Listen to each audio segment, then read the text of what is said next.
Assalamualaikum warahmatullahi wabarakatuh. Izin memperkenalkan diri, nama saya Muhammad Roma Firmansyah, mahasiswa Pendidikan Geografi Unila 2019, NPM 1913 034057. Baik, di sini saya akan membacakan materi dari saya tentang pengertian ruang lingkup ekologi dan ekosistem dalam rangka untuk menyelesaikan tugas dari Ibu Irma Lucy Nugraheni dalam mata kuliah Ekologi Geografi. Oke, langsung saja kita masuk ke bab 1, yaitu tentang pengertian sejarah dan ruang lingkup ekologi.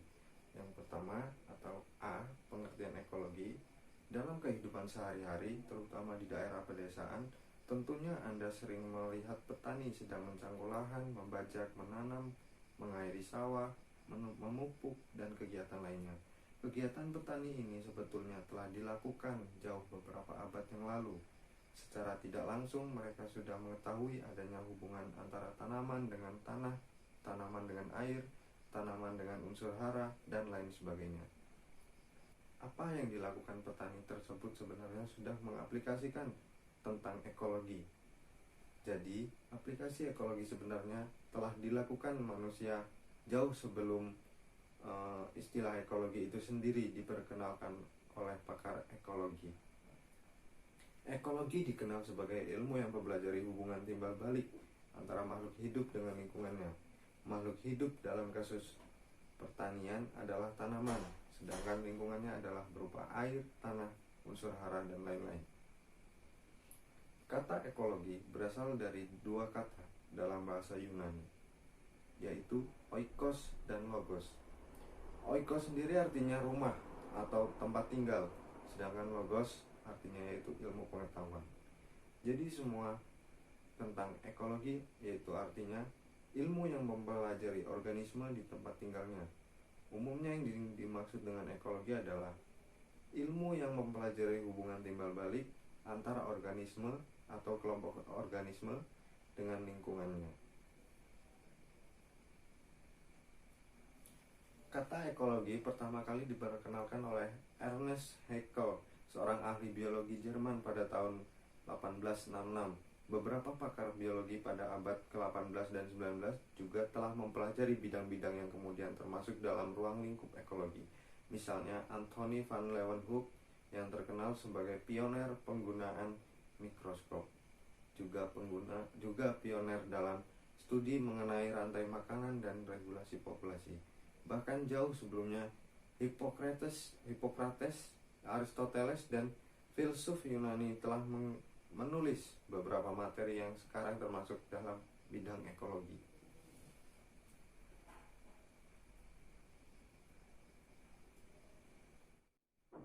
Kemudian yang B, ruang lingkup ekologi.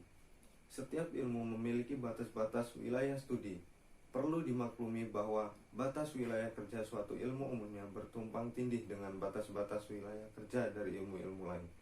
Sehubungan dengan itu, maka sudah selayaknya kalau kita ingin mengetahui juga batas wilayah kerja dari ilmu ekologi. Untuk mempelajari gambaran yang cukup jelas tentang batas-batas kerja dari ilmu ekologi, dapat kiranya dipergunakan konsep model dari Miller. Konsep tersebut beranggapan bahwa seluruh alam semesta merupakan suatu ekosistem yang tersusun oleh berbagai komponen atau kesatuan. Dalam suatu ekosistem, satu atau kelompok komponen tak dapat berdiri sendiri terlepas dari kelompok kesatuan lain. Dalam hal ini, kesatuan kelompok komponen pertama akan merupakan satuan kelompok kedua. Kesatuan kelompok komponen kedua akan menyusun kesatuan kelompok ketiga. Demikian seterusnya. Atas dasar pemikiran itu, Miller menyusun konsep model atas ekosistem alam semesta. Menurut konsep tersebut, bagian-bagian atom akan membentuk satuan atom akan membentuk satuan molekul, dan satuan molekul akan seterusnya membentuk satuan protoplasma. Demikian proses pembentukan satuan lainnya. Secara ringkas, ruang lingkup ekologi dapat digambarkan melalui spektrum biologi yang menggambarkan aras-aras organisasi kehidupan sebagai berikut. Yang pertama, protoplasma. Protoplasma adalah zat hidup dalam sel dan terdiri atas senyawa organik yang kompleks seperti lemak, protein, dan karbohidrat. Yang kedua, sel. Sel adalah satuan dasar atau organisme yang terdiri atas protoplasma dan inti yang terkandung dalam membran. Membran merupakan komponen yang menjadi pemisah dari satuan dasar lainnya. Kemudian yang ketiga, jaringan. Jaringan adalah kumpulan sel yang memiliki bentuk dan fungsi yang sama, misalnya jaringan otot. Kemudian yang keempat, organ atau alat tubuh merupakan bagian dari suatu organisme yang mempunyai fungsi tertentu, misalnya kaki atau telinga pada hewan dan daun atau akar pada tumbuhan.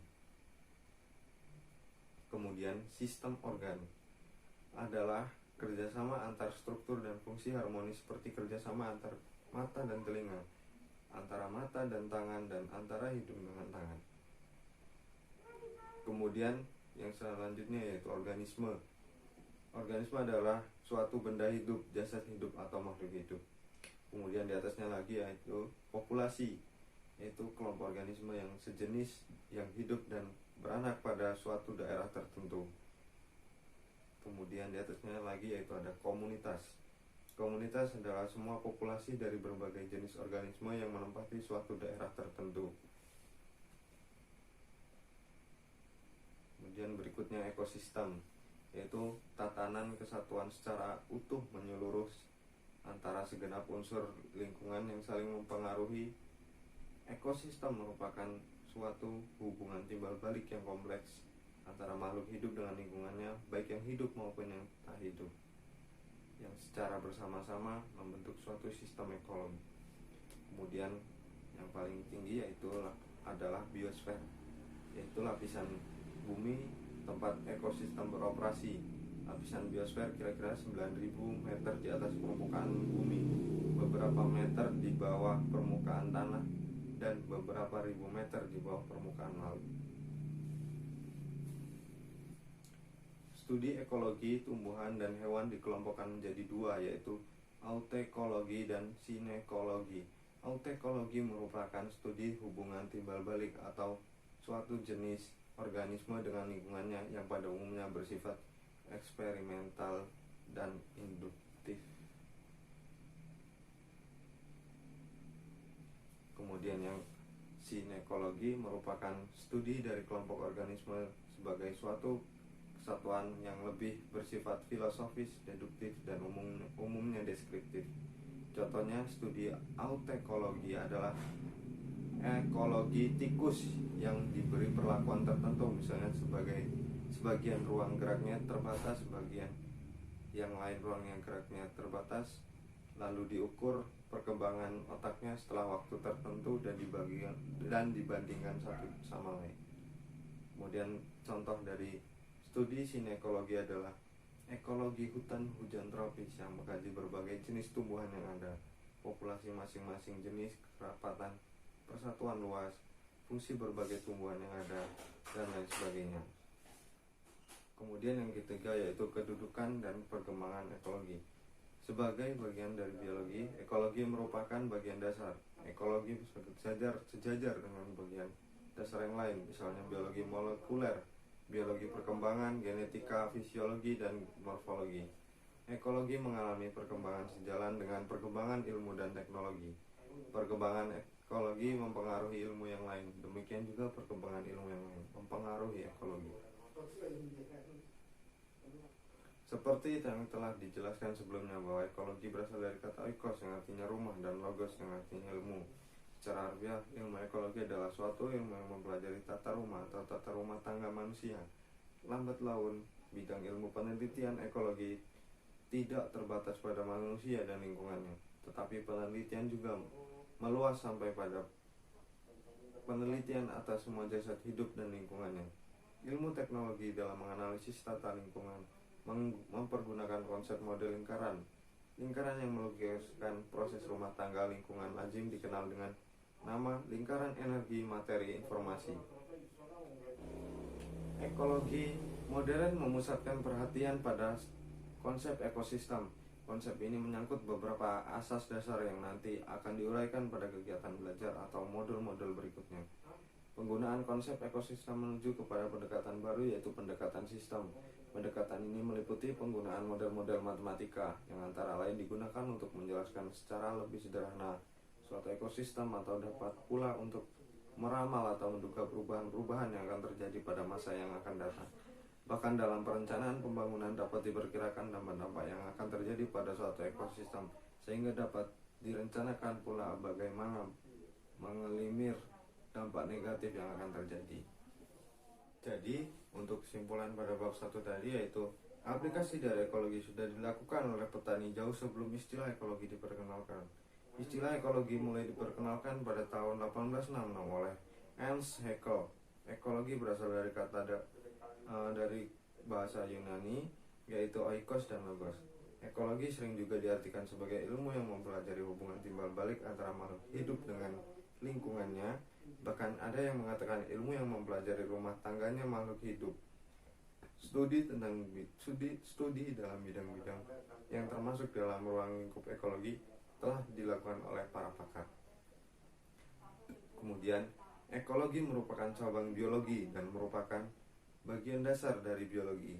Ruang lingkup ekologi meliputi populasi, komunitas, ekosistem, hingga biosfer. Studi-studi ekologi dikelompokkan ke dalam autekologi dan sinekologi. Ekologi berkembang seiring dengan perkembangan ilmu dan teknologi. Perkembangan ekologi tak lepas dari perkembangan ilmu yang lain. Misalnya, berkembangnya ilmu komputer sangat membantu perkembangan ekologi. Penggunaan model-model matematika dalam ekologi misalnya tidak lepas dari perkembangan matematika dan ilmu komputer. Baik, untuk bab 2 yaitu tentang ekosistem.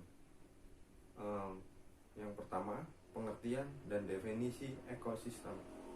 Di dalam ekosistem, organisme yang ada selalu berinteraksi secara timbal balik dengan lingkungannya. Interaksi timbal balik ini membentuk suatu sistem yang kemudian kita kenal sebagai sistem ekologi atau sistem ekosistem. Dengan kata lain, ekosistem merupakan suatu satuan fungsional dasar yang menyangkut proses interaksi organisme hidup dengan lingkungannya. Ekosistem juga dapat didefinisikan sebagai suatu satuan lingkungan yang melibatkan unsur-unsur biotik atau jenis-jenis makhluk hidup dan faktor-faktor fisik, iklim, air, dan tanah, serta kimia yang saling berinteraksi satu sama lainnya. Gatra yang dapat digunakan sebagai ciri keutuhan ekosistem adalah energetika atau taraf trofi atau makanan, produsen, konsumen, dan redusen, pendauran hara, peran pelaksana taraf trofi, dan produktivitas. Jika dilihat komponen biotanya, jenis yang dapat hidup dalam ekosistem diturunkan oleh hubungannya dengan jenis lain yang tinggal dan dalam ekosistem tersebut. Berbagai konsep ekosistem pada dasarnya sudah dimulai dirintis oleh beberapa pakar. Pada tahun 1877, Carl Moebius dari Jerman menggunakan istilah biokonosis. Kemudian pada tahun 1887, S.A. Forbes dari Amerika menggunakan istilah mikrokosmos. Di Rusia pada mulanya lebih banyak digunakan istilah biokonosis ataupun geobiokonosis. Istilah ekosistem mulai diperkenalkan oleh pakar-pakar ekologi dari Inggris pada tahun 1935. Kemudian pada akhirnya istilah ekosistem lebih banyak digunakan dan dapat diterima secara luas sampai sekarang. Kemudian yang B, struktur ekosistem. Ada dua macam struktur dalam ekosistem. Yang pertama eutrofik, yaitu terdiri atas organisme yang mampu menghasilkan energi atau makanan sendiri dari bahan-bahan organik dengan proses fotosintesis atau kemosintesis. Kemudian yang kedua yaitu heterotrofik, yaitu organisme yang menggunakan atau mengubah atau memecah bahan organik kompleks yang telah ada yang dihasilkan oleh komponen eutrofik. Organisme ini termasuk golongan konsumen, baik makrokonsumen atau mikrokonsumen. Secara struktural, ekosistem mempunyai 6 komponen sebagai berikut. Yang pertama, bahan anorganik yang meliputi C2, N, CO2, H2O, dan lain-lain. Bahan-bahan ini akan mengalami daur ulang. Yang kedua, bahan organik yang meliputi karbohidrat, lemak, protein, dan lain-lain. Bahan-bahan ini merupakan penghubung antara komponen biotik dan abiotik. Kemudian kondisi iklim yang meliputi faktor iklim, misalnya angin, curah hujan, suhu, dan lain-lain.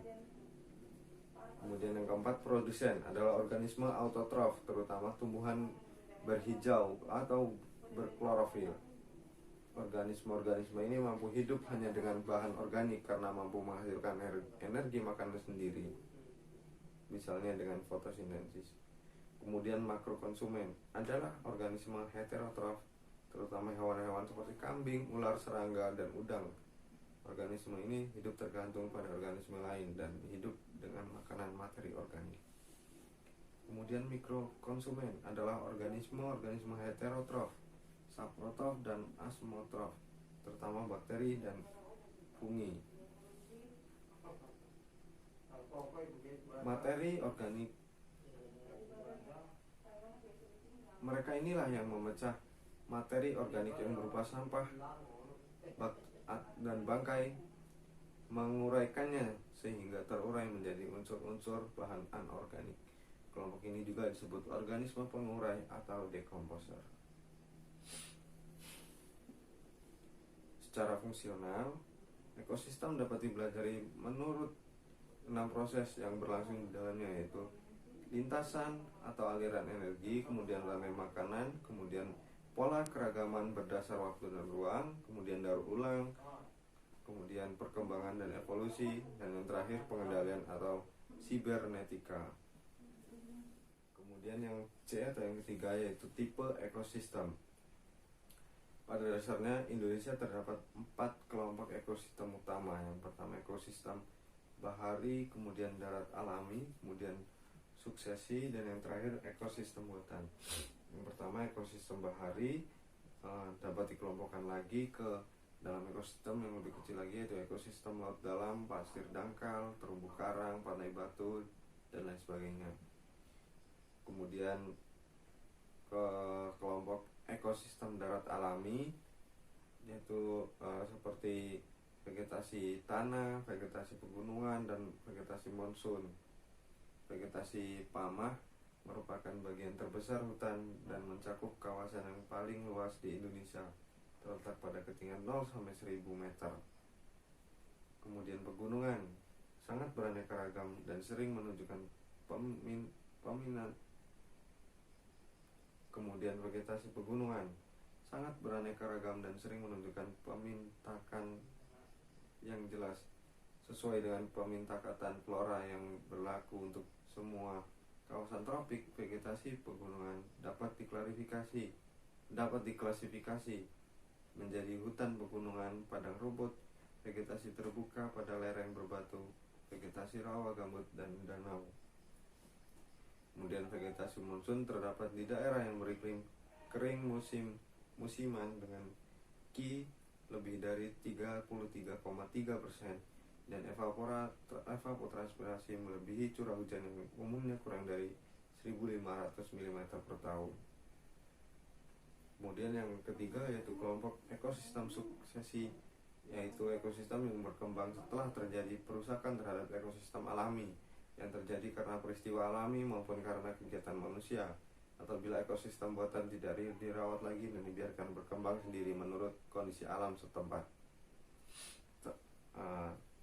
Kelompok ekosistem suksesi ini terbagi menjadi 2 kelompok lagi, yaitu suksesi primer dan sekunder. Yang primer yaitu berkembang pada substrat baru seperti permukaan tanah terbuka yang ditinggalkan, tanah longsor, atau pemampasan tanah untuk penambangan atau pembuatan jalan.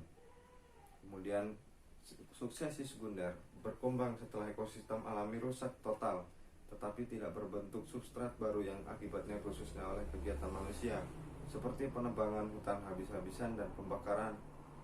ekosistem ini juga dapat berkembang dari ekosistem buatan yang ditinggalkan, kemudian berkembang secara alami.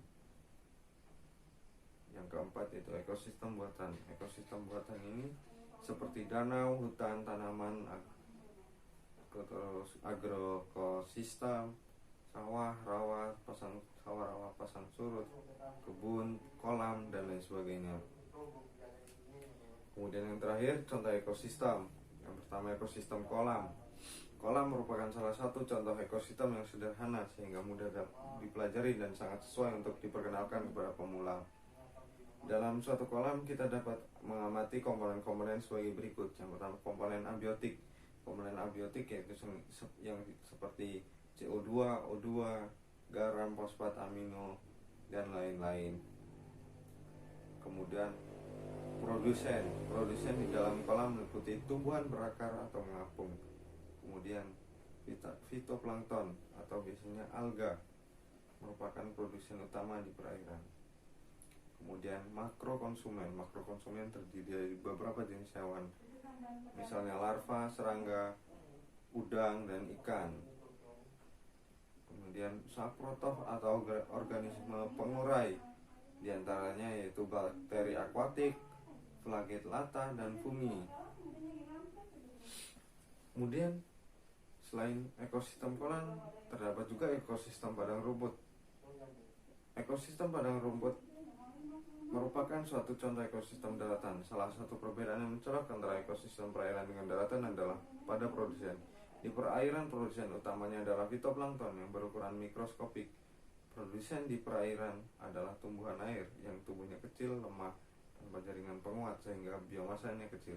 Di daratan dijumpai produsen yang tumbuh yang besar, bahkan berupa pohon yang besar dengan jaringan penguat yang kokoh sehingga biomasanya besar. Kemudian yang E atau yang terakhir yaitu daerah aliran sungai atau das. Telah disebutkan bahwa sebelumnya ekologi merupakan ilmu yang mempelajari hubungan timbal balik antara makhluk hidup dengan lingkungannya. Hubungan timbal balik tersebut sangat erat sebenarnya dengan makhluk hidup dan lingkungannya, tidak dapat dipisahkan satu sama lain. Keduanya merupakan satu kesatuan sistem yang disebut ekosistem. Jadi tidak lain, suatu ekosistem adalah sistem ekologi. Daerah aliran sungai dapatlah dianggap sebagai suatu ekosistem dengan batas-batas alam. Suatu das dibatasi oleh das yang lain oleh punggung-punggung gunung. Batas tersebut dapat dengan mudah dilihat. Adanya ekosistem buatan manusia dengan batasan wilayah ekonomi. Konsep ekosistem menempati kedudukan yang sentral dalam ekologi sebagaimana sistem yang lain, di mana ekosistem terdiri atas komponen-komponen yang saling berinteraksi satu sama lain. Oleh karena sifat ekosistem yang merupakan satu kesatuan itu, maka setiap unsur alam seperti danau, hutan, atau sebuah bukit maupun unsur buatan manusia misalnya sawah, kolam, dalam das termasuk dalam ekosistem das. Hal tersebut mempunyai implikasi bahwa setiap aktivitas kita di daerah itu harus direncanakan dan harus mempertimbangkan unsur-unsur dalam ekosistem itu. Karena aktivitas kita mempengaruhi dan dipengaruhi oleh unsur-unsur yang ada dalam ekosistem tersebut. Kemudian yang F, homeostasis ekosistem.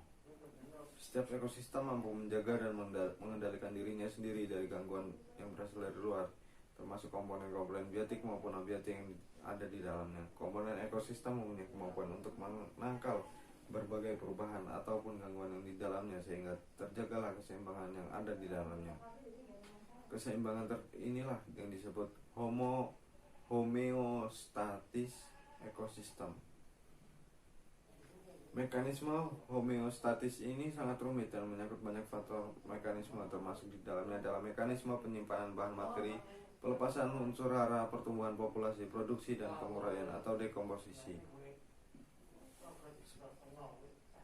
Sebagai contoh akan diberikan gambaran mengenai perilaku manusia terhadap berikut. Yang pertama, kasus penebangan hutan. Penebangan pohon di hutan oleh manusia seringkali melampaui batas kemampuan hutan tersebut untuk pulih kembali. Akibatnya hutan menjadi rusak, tidak dapat pulih kembali dan akan menjadi ekosistem lain atau bahkan menjadi gundul sehingga terjadi erosi yang berat, banjir, dan lain-lain. Kemudian pembuangan limbah dan penggunaan zat-zat kimia. Akhir-akhir ini sudah nampak kasus yang serius bahwa banyak sungai dan laut yang airnya sudah sangat kotor. Kehidupan di dalamnya sudah berubah secara drastis. Banyak jenis yang langka dan sudah punah dan lain-lain.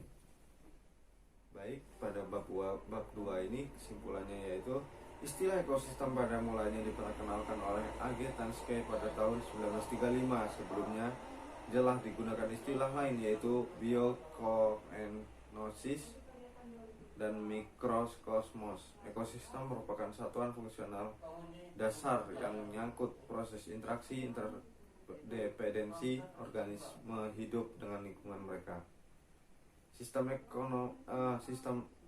Setiap ekosistem memiliki 6 komponen yaitu produsen, makrokonsumen, dan mikrokonsumen, bahan organik, bahan anorganik, dan kisaran iklim. Perbedaan antar ekosistem hanya pada unsur-unsur penyusun masing-masing komponen tersebut. Masing-masing komponen ekosistem mempunyai peranan dan mereka saling terkait dalam melaksanakan proses-proses dalam ekosistem. Proses-proses dalam ekosistem meliputi aliran energi, rantai makanan, keanekaragaman siklus materi, perkembangan, dan pengendalian. Kemudian daerah aliran sungai dari suatu badan air akan menentukan stabilitas dan proses metabolisme yang berlangsung di dalam badan air yang bersangkutan. Pengelolaan badan air harus menyertakan pengelolaan daerah aliran sungai. Setiap ekosistem mampu mengendalikan dirinya sendiri dan mampu menangkal setiap gangguan terhadapnya. Kemampuan ini disebut homeostatis, tetapi kemampuan ini pada ada batasnya. Bila mana batas kemampuan tersebut dilampaui, ekosistem akan mengalami gangguan.